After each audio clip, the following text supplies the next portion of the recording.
Nicolas Hervé, je suis militant anti-pub plus trop actif, mais je l'ai longtemps été dans le collectif des déboulonneurs principalement et également résistance à l'agression publicitaire. Et je suis venu aujourd'hui pour parler de médias et publicité parce que, en dehors de la très forte sensibilité anti-pub, il se trouve qu'à côté je suis chercheur et j'ai écrit un livre sur les médias et sur les manières dont l'information est produite en France. J'ai beaucoup insisté aujourd'hui sur la presse parce que de manière générale, le temps est assez limité, assez contraint. Mais sur la presse, les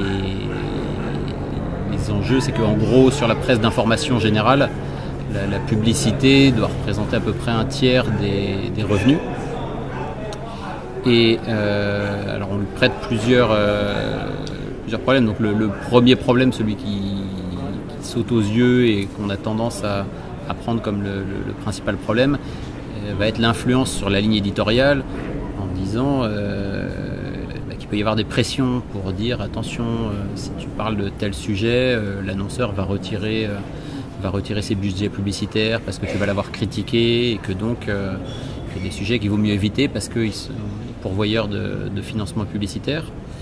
Il y a de manière incidente tout ce qui va concerner l'autocensure, c'est-à-dire que au bout arrivé à un certain stade, on va même se dire qu'il est même plus nécessaire qu'il y ait une pression réelle exercée par un annonceur sur un média, mais naturellement la rédaction va potentiellement s'auto-censurer pour ne plus prendre le risque de couvrir certains sujets qui pourraient faire en sorte que ça rebute l'investisseur publicitaire.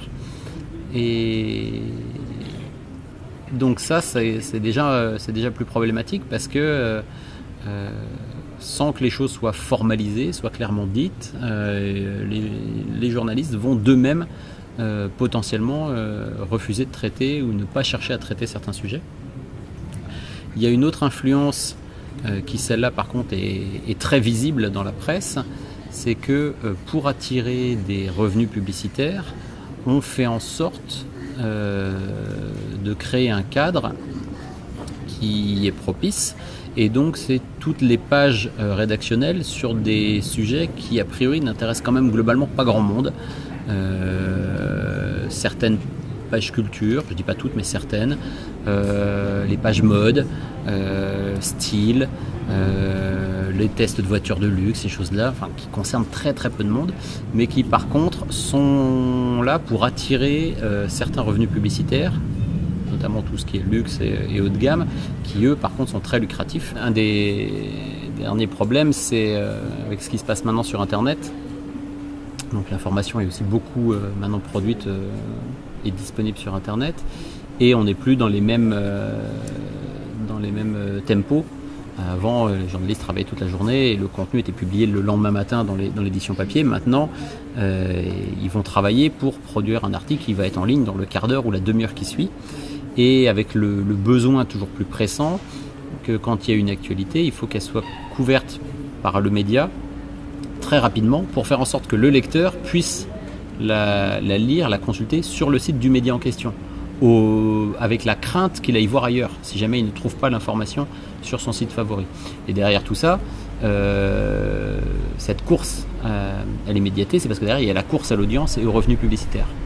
Et donc là, ça va pas être tant le contenu de la publicité ou l'identité de celui qui paye la publicité qui va être importante et qui va influer sur la ligne éditoriale, que plutôt les contraintes que ça pose sur la rédaction, qui va la faire travailler très rapidement et qui va lui imposer de produire beaucoup de contenu de manière très rapide, et donc ça va avoir forcément une influence sur le travail du journaliste, sur la manière dont il fait de l'information et surtout sur les sujets qu'il va pouvoir traiter. Parce que forcément, on ne va pas faire la même chose pour traiter, un journaliste ne va pas pouvoir traiter de la même manière 3-4 sujets dans la journée qu'il doit couvrir dans la demi-heure, donc il doit pouvoir très vite, par rapport à un sujet de fond qui va lui prendre potentiellement plusieurs semaines de travail au long cours pour faire une enquête. Et donc c'est là la publicité, notamment modèle de financement par la publicité des sites médias pose des contraintes sur le travail du journaliste. Pourquoi déjà est-ce qu'on a la publicité et ce modèle publicitaire? C'est parce que on est dans la logique de dire que ça doit être gratuit, ou en tout cas c'est gratuit, et que donc pour le financer, on va mettre de la publicité. Donc derrière ça, il y a plein d'explications. Il y a des choix économiques qui ont été faits, il y a eu beaucoup de tentatives. Enfin, globalement, les modèles économiques de la presse, notamment sur Internet, ne sont pas encore complètement clairs. Il y a eu une époque où tout gratuit. Maintenant, quand même, globalement, les médias en reviennent. Et moi, je pense que c'est vraiment une très bonne chose. Et il faut vraiment... Et là, par contre, c'est pas uniquement les industriels, mais c'est aussi nous, lecteurs, nous, citoyens, qui avons où il va falloir qu'on revoie peut-être notre relation à l'information pour bien se rendre compte qu'une information indépendante et de qualité, il y a un moment donné, il n'y a pas de choix, ça se paye. Et il est largement préférable de la payer en finançant et en achetant directement un abonnement ou en payant à l'article, enfin peu importe, mais en payant directement le producteur d'information qu'en le payant par la publicité. Parce qu'on le rappelle, ça paraît bateau de le rappeler, mais la publicité, c'est aussi nous qui la payons. Sauf que la publicité, tout l'argent, on ne le donne pas uniquement aux médias. Et puis avec les contraintes qu'on a vues tout à l'heure sur la course à l'audience. Donc du coup, il y a ce premier problème qui est de dire qu'il faut que tout un chacun, on soit bien conscient que l'information gratuite, même si on a le sentiment que l'information est disponible partout, que c'est facile, on ne comprend pas pourquoi il faudrait payer. Maintenant, on en a partout d'informations. Sauf que ce dont on se rend compte, c'est que effectivement, en quantité, il y a une masse d'informations qui effectivement est disponible partout sur Internet. Sauf que ce qu'on voit beaucoup moins, c'est que globalement, il y a une très forte homogénéisation de l'information. Donc c'est pas parce qu'elle est disponible sur plein de sites qu'elle est originale. C'est la même information qui est reprise systématiquement partout et en boucle. Et que du coup, le coût de l'information, parce que depuis 10 ans, il y a différents modèles économiques qui ont été testés, parce qu'on est sur cette manière de faire les choses, on a perdu cette habitude-là de payer pour avoir de l'information. Et ça, c'est assez dramatique, parce qu'une étude qui a été faite très récemment par le Reuters Institute, qui comparait différents pays occidentaux, c'est qu'en France, il y a à peu près 3% des gens qui payent ou sont prêts à payer, je crois que c'est qui payent pour un abonnement pour acheter de l'information. En Finlande, c'est 15%. Donc, on n'est pas du tout dans les mêmes ratios. Et effectivement, on n'est pas dans un état d'esprit de payer pour accéder à l'information. Alors, il y a toujours des contre-exemples. Bien sûr, c'est Mediapart qui a fait le choix, au moment de se lancer, d'être payant dès le début. Et ils ont misé sur ce modèle-là. Ça a fonctionné. Alors, ça n'a pas fonctionné parce qu'ils sont payants depuis le début. Ça a fonctionné parce qu'ils font de la formation de qualité. Ils peuvent se permettre de faire ces enquêtes au long cours, ils peuvent se permettre de détacher des journalistes qui travaillent longtemps sur des enquêtes parce qu'ils ont ce modèle économique qui fait que globalement ils produisent assez peu d'articles, mais des articles fouillés, de qualité, de fond. Il y a les éditeurs, les entreprises de presse, et puis il y a l'État, les pouvoirs publics. Parce qu'on reconnaît déjà que la production d'informations, c'est un produit qui est quand même particulier. C'est pas comme produire des yaourts, c'est pas comme produire des voitures. La production d'information est déjà fortement subventionnée dans notre pays.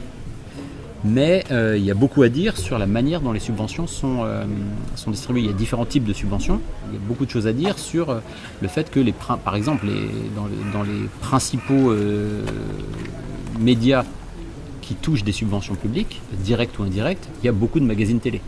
Parce que par l'aide au portage postal, la TVA réduite, etc., c'est de la subvention publique. Est-ce qu'il est légitime que les magazines télé touchent une forte part de la subvention publique par rapport à ce qu'ils amènent en termes de débat démocratique, de travail d'enquête journalistique, etc. Moi, je pense que c'est discutable. Donc, il y a des choses à faire au niveau des pouvoirs publics pour revoir éventuellement la manière dont les aides sont distribuées. Alors, il y a des propositions. Il y a un journaliste, Pierre Imbert, qui fait des propositions. Lui, il va assez loin puisqu'il propose de mutualiser en gros tout ce qui ne concerne pas uniquement le travail purement rédactionnel. Donc en gros, en dehors des éditorialistes, rédac-chefs et journalistes, tout le reste, tout ce qui est du travail de support aux médias, donc impression, distribution, ça c'est déjà le cas en France, mais même tout ce qui serait RH, service d'abonnement, service technique pour les sites internet, etc., de mutualiser tout ça et de recentrer toutes les aides à la presse sur uniquement les journaux d'information généraux, qu'ils soient nationaux ou régionaux, et de supprimer la publicité. Donc lui, il prend tous les chiffres qui existent actuellement et il dit c'est facile, si on supprime toute la publicité de ce type de presse, qu'on réalloue toutes les subventions publiques uniquement sur ces types de presse et ne pas les subventionner les magazines télé ou tel magazine sur le cheval, sur la voile, etc. Il y a des gens que ça intéresse, c'est très bien, il n'y a aucun problème. Mais sauf que, est-ce qu'il est légitime que les pouvoirs publics subventionnent ce type de presse? Il pense que c'est discutable. Il veut réorienter toutes les subventions que sur l'information générale, travail d'enquête, information politique, etc. Tout ce qui, a priori, a un intérêt pour la vie démocratique. Et donc, dans ces calculs, le manque à gagner est de l'ordre de 300 millions d'euros. C'est-à-dire c'est pas énorme par rapport... là, on parle sur toute cette presse-là, on est sur un chiffre d'affaires de 4,5 milliards par an. Donc 300 millions, on n'est même pas à 10%, et qui serait, dans ce qu'ils proposent, il y aurait une cotisation à payer pour l'information.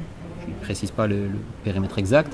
Et surtout, ce qu'ils proposent, c'est que cette cotisation, ces subventions, ne soient pas gérées par l'État, mais soient gérées par une caisse, un peu sur le mode de la sécurité sociale, avec des organismes paritaires, qui fait que, en gros, ça dégagerait l'État et ça enlèverait la tutelle de l'État sur l'attribution de ces sommes.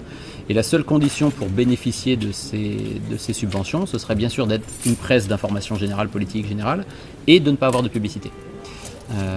Donc ça, je pense que c'est un sujet qui est intéressant à creuser. Je pense qu'il est il propose, alors dans son modèle, il propose d'inclure l'AFP, tous les moyens de l'AFP.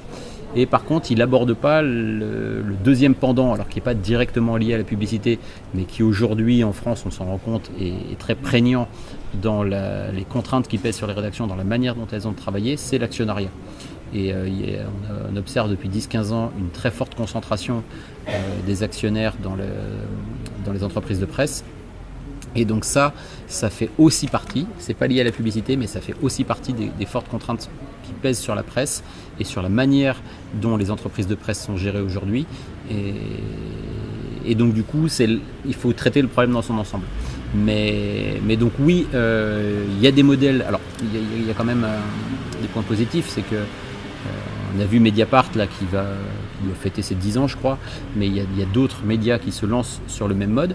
Alors plus ou moins sur le même mode, il y a Les Jours qui est du net il y a à peu près un an, pareil, entièrement payant, mais un peu comme Mediapart au début, c'est-à-dire du travail, ils ne couvriront pas toute l'actualité, c'est du travail, c'est des reportages longs, sur le long terme, en résonance avec l'actualité, mais pas à traiter l'actualité à chaud. Je pense à un autre média comme Reporter, qui eux font le choix d'être intégralement gratuit, mais financé sur la base de souscription.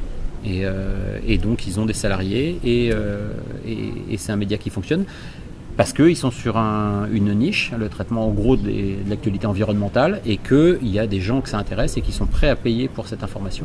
Donc c'est un autre modèle économique, mais c'est un modèle qui fonctionne. C'est une petite équipe, une petite rédaction, mais ça fonctionne et c'est un média qui tourne. Il y a d'autres médias comme Bastamag, où il y a une partie de subventions, je sais pas où ils en sont exactement, mais il y avait des subventions de la région à un moment donné. Donc voilà, il y a des choses qui existent, il y a des choses qui se font, et qui sont des médias qui vivent sans publicité, qui font du travail journalistique intéressant et de qualité, qui produisent des choses vraiment originales. De là à pouvoir étendre ces modèles-là à tout, il faut voir. Mais je pense que la solution ne viendra qu'en mettant tout le monde autour de la table. C'est-à-dire que le citoyen lecteur, à un moment donné, dans le prix qu'il va être prêt à mettre pour de l'information, une partie de mutualisation des moyens, la réflexion des pouvoirs politiques sur la réorientation des aides à la presse et sur ce pourquoi on fait des aides à la presse dans notre pays. Et voilà, c'est surtout ces axes qu'il va falloir jouer en même temps. Et alors la publicité est un des axes dans ce domaine-là, mais il n'est pas le seul.